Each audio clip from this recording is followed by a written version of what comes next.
Olá, vamos aqui hoje resolver o item B da primeira questão, seção 9.1, do volume 2 do livro do Guido Rizzi. A questão, o enunciado da primeira questão para todos os itens é: calcule caso exista o limite. Bem, o que nós vamos fazer para calcular o limite dessa função é usar um resultado poderosíssimo, que é dado no exemplo 4 do livro texto.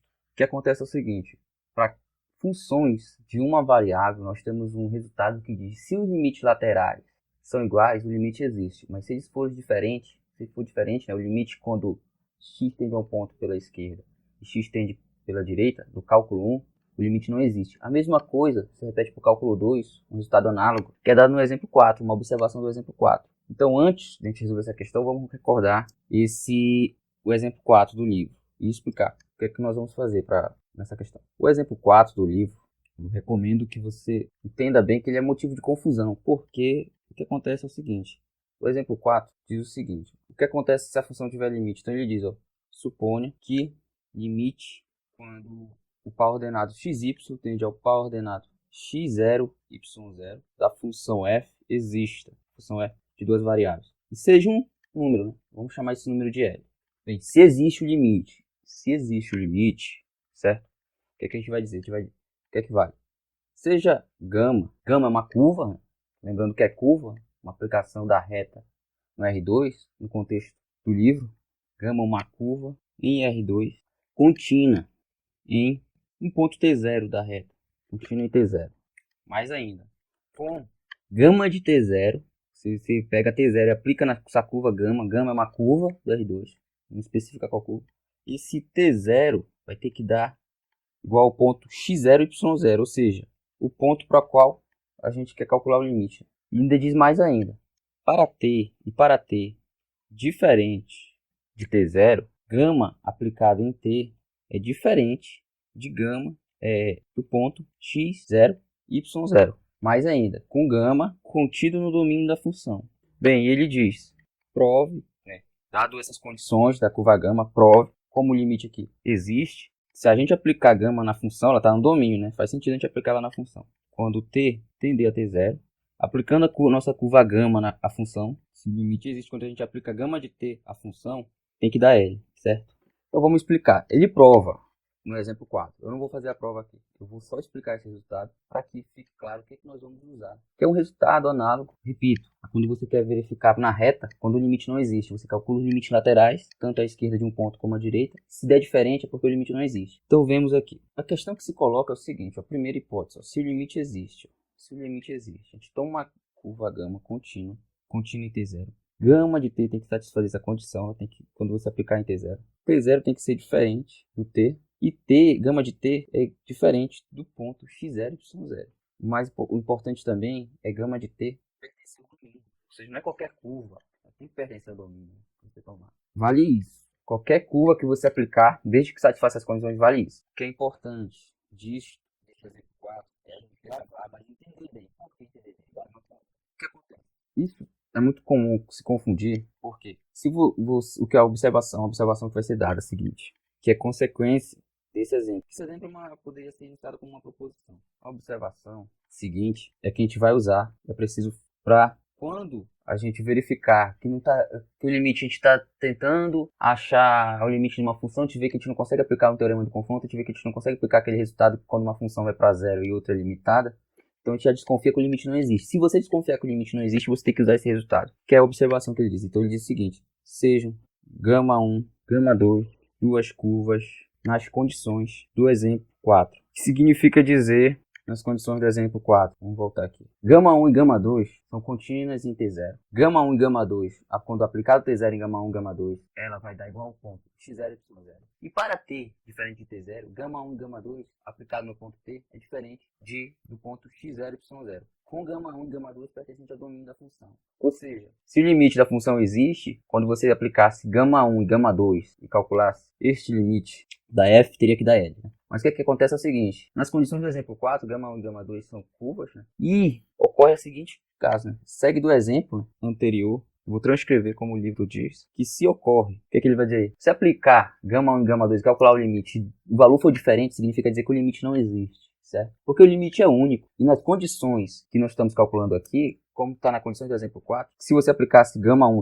por hipótese, se o limite de uma função existe, você aplicasse gama 1 e gama 2 na a função, ela teria que dar L, e esse valor é único. Mas não. O que ele vai dizer aqui? Você pega duas curvas e calcula o limite. Se é diferente, significa dizer que o limite não existe. Acontece que é o seguinte, qual é a confusão? Geralmente, quando você está estudando essa observação, fazendo exercício, o que é que tem de levar a crer? A pessoa encontra duas curvas, viu que o limite dá o mesmo, ela diz, o limite existe. Não é isso que isso aqui está dizendo. Você pegar duas curvas e calcular o limite, e o limite der o mesmo valor, não significa dizer que o limite existe, certo? Porque existem infinitas curvas no domínio, certo? Mas o que ele está dizendo é o seguinte, se você pegar duas curvas quaisquer, e o limite de uma é diferente do limite do outro, o limite não existe. Mas você pode pegar duas curvas e o limite dá o mesmo, não significa dizer que o limite existe. Você pode pegar três curvas e calcular o limite dá o mesmo, não significa dizer que o limite existe. Você pode pegar 1000 curvas e calcular dá o mesmo resultado, não significa dizer que o limite existe, certo? Não é isso que ele diz. O que a gente sabe é o seguinte, se o limite existir, sabendo que o limite existe, se a gente calcular qualquer curva, vai ter que dar aquele resultado. Mas aqui, então, ou seja, se você calcular, eu vou correndo o risco de ficar chato, mas eu vou dizer, se você calcular o limite de T0, aplicar gama 1, e você calcular o limite aqui, é o mesmo resultado, isso não significa dizer que o limite exista. Não significa, grave isso, não significa dizer que o limite exista, porque o erro comum é esse. Se calcula duas curvas com o mesmo resultado. Agora o que diz é o seguinte, se ocorre isto aqui, ou seja, se ocorre que o limite, quando você aplicou em gama 1, deu um certo valor L1 e aqui é um certo valor L2, que é isso que nós vamos usar no item B, significa dizer, então, se ocorre isso, então, o limite da função quando o par ordenado xy tende ao par ordenado x0, y0 de f de x não existirá. Se ocorre isso do limite das duas curvas que você encontrou e aplicar elas na função, o limite der resultado diferente não existirá, certo? Esse resultado é análogo aos limites laterais, né, do cálculo 1. Os limites laterais são diferentes, não existe o limite, como se você estivesse pegando uma curva pela esquerda e outra pela direita. Agora, mais ainda tem mais uma outra condição. Da mesma maneira, né? Não vai existir o limite. Ó. Então ele diz, da mesma forma, tal limite não existirá se um dos limites, ou seja, se um dos limites de gama 1 não existir, se um dos limites não existir. Significa dizer isso. Significa dizer se o limite de T1, T0, quando você aplicar gama 1, não existir, não existe, que não existir, ou limite de gama 2, de f de gama 2, não existe. Bem, precisa eu, nesse caso, eu calcular o limite das duas curvas e mostrar que eles não existem, os dois não existem? Não. Basta encontrar uma que não existe, pronto. Não precisa você, não existiu a primeira? Pronto, o limite não existe. Porque, olha, da mesma forma, tal limite não existirá se um dos limites não existir. Não existe. Ou seja, se você encontrar uma curva e o limite não existiu, o limite da função não existirá. Por quê? A força está aqui, ó. Se você pega qualquer curva e aplica no limite, tem que dar f da gama igual a L. Então, mas, por exemplo, B, nós vamos usar esse resultado aqui. Encontrar duas curvas, que não vai dar isso. E não vai encontrar que os limites são diferentes. E pronto, a gente resolve nossa questão. Então, voltando aqui depois dessa breve revisão, vamos à solução da questão propriamente dita. Lembrando do exemplo 4, nós estamos usando a observação, vamos usar a observação do exemplo 4. Vamos tomar duas curvas e mostrar quando nós aplicamos esses limites dão diferente.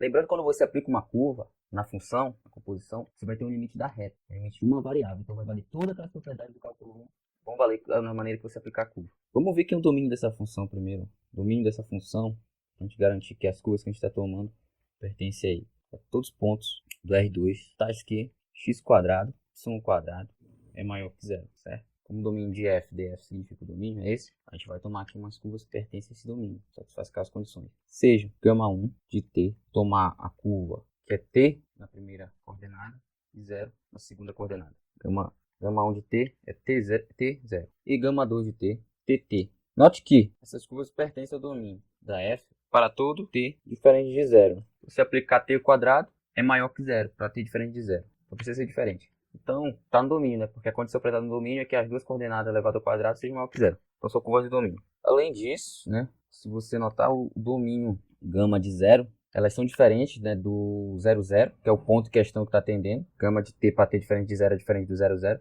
E gama de zero das duas, gama 1 é 0, gama 2 de 0 é 0, 0. Então, temos, agora eu vou aplicar gama 1 ao limite, quando t, nosso t0 é 0, quando t tende a t0, no caso é 0, f de gama 1 de t, limite. Bem, quem é a nossa f? A nossa curva gama 1 de t, t0. Bem, aplicando a regra da função, vai dar f de t0, primeira coordenada é t, vai dar t, raiz de t quadrado mais 0 ao quadrado. Bem, isso aqui vai me dar limite de t quando tende a 0, de t igual a raiz de t quadrado. Raiz de t quadrado, esse limite, esse valor aqui, por definição de raiz, é igual a módulo de t. Acho que t é um número que só é diferente de 0, mas ele pode ser negativo. Então é módulo de t. Esse limite, ele não existe. Isso aqui vai nos dar limite quando t tende a 0 de t sobre módulo de t. Olha, lembra que é limite da reta quando eu aplico a curva. Primeiro, limite quando t tende a 0 pela direita de t sobre módulo de t. Ó, isso aqui vai dar limite de t tendendo a 0 pela direita. Vai dar módulo de t vai dar t. Então isso aqui vai dar 1, pois t é maior que 0. Agora, quando o limite da nossa função tende a t pela esquerda, isso vai dar t, tá? Sobre módulo de t. T é negativo. Então, o limite da nossa função quando t tende a 0 pela esquerda, tende a 0 pela esquerda, o módulo vai dar t sobre menos t. Isso vai dar igual a menos 1, pois t é menor que 0. Então, devido a isso, logo o limite da função quando o ponto x, y tende ao ponto 0, 0, nossa função x sobre raiz de x² mais y² não existe. Note